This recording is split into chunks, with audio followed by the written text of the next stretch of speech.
আসসালামু আলাইকুম রহমাতুল্লাহ। প্রিয় দিনী ভাই ও বোনেরা, আজকে আপনাদের কাছে তুলে ধরছি একটি গুরুত্বপূর্ণ আমলের কথা, যে আমল সম্পর্কে কিতাবের ভিতরে বর্ণিত আছে নবী করিম সাল্লাল্লাহু আলাইহি ওয়াসাল্লামের শাফাআত লাভ, অর্থাৎ রাসূলুল্লাহ সাল্লাল্লাহু আলাইহি ওয়াসাল্লাম কিয়ামতের মাঠে এই আমলকারীর জন্য শাফাআত করবেন। অর্থাৎ এই আমলকারী কিয়ামতের দিন রাসূলুল্লাহ সাল্লাল্লাহু আলাইহি ওয়াসাল্লামের শাফাআত লাভ করবে। আমলটি হলো, প্রত্যহ নামাজের পর নিম্নোক্ত আয়াত পড়লে আল্লাহর রহমতে হাসরের দিন নবী করিম সাল্লাল্লাহু আলাইহি ওয়াসাল্লামের শাফাআত পাবে। কোনো বালা মুসিবতের জন্য পড়লে তা দূর হবে। অর্থাৎ এই আমলটি যে ব্যক্তি প্রত্যেক দিন নামাজের পর পড়বে, সে ব্যক্তি কিয়ামতের মাঠে রাসূলুল্লাহ সাল্লাল্লাহু আলাইহি ওয়াসাল্লামের সঙ্গে শাফাআত লাভ করবে। এবং যদি কোনো বালা মুসিবতের জন্য এই আয়াতগুলো পড়ে, তাহলে মহান আল্লাহ পাক রব্বুল আলামিন তার জন্য কঠিন বালা মুসিবত দূর করে দেবেন। প্রথমে আমি এই আয়াতটি আরবিতে আপনাদের কাছে তেলাওয়াত করছি, তারপরে এই আয়াতটির বাংলায় নিচে উচ্চারণ লেখা আছে, সেটাও আপনাদের কাছে তেলাওয়াত করে ইনশাআল্লাহ শোনাবো। আপনারা সকলেই ধীর স্থিরভাবে খুব মনোযোগ সহকারে ভিডিওটি দেখতে থাকুন। কোরআন শরীফে 11 পারায় এই আয়াতটি এসেছে। অনেকের এই আয়াতটি মুখস্থ থাকবে নিশ্চয়ই। যাদের মুখস্থ আছে তাদের জন্য এই আমলটি করা খুবই সহজ ব্যাপার, এবং যাদের মুখস্থ নেই তারা এই আয়াতটি দেখে মুখস্থ করে নিতে পারেন। একেবারে ছোট্ট একটি আয়াত এবং তার বাংলায় উচ্চারণও নিচে দেওয়া আছে। এখন আমি শুরু করছি এই আয়াতের তেলাওয়াত।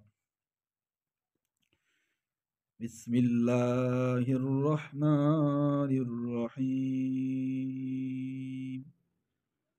লাকাদ জাআকুম রাসূলুম মিন আনফুসিকুম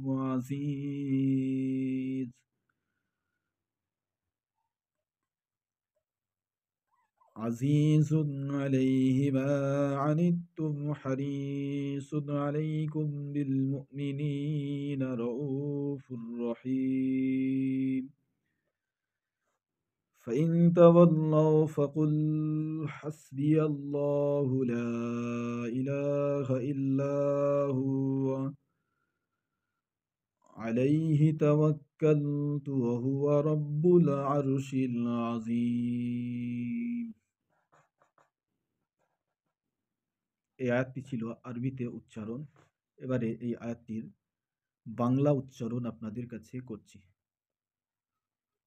লাকাদ জাআকুম রাসূলুম মিন আনফুসিকুম আজিজুন আলাইহি মা আনিত্তুম হারিসুন আলাইকুম বিল মুমিনিনা রাউফুর রহিম।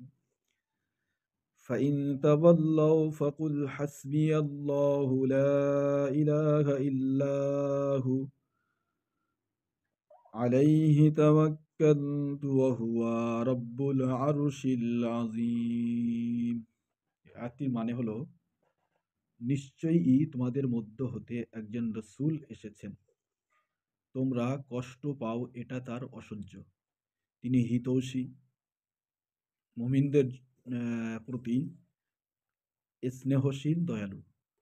যদি তারা ফিরে যায় তবে তাদেরকে বলুন, মহান আল্লাহই আমার জন্য যথেষ্ট। তিনি ব্যতীত মাবুদ নেই, তার উপরই আমি ভরসা করি, আর তিনি সম্মানিত আরশের প্রতিপালক। খুদা হাফেজ। আসসালামু আলাইকুম ওয়া রাহমাতুল্লাহি ওয়া বারাকাতুহু।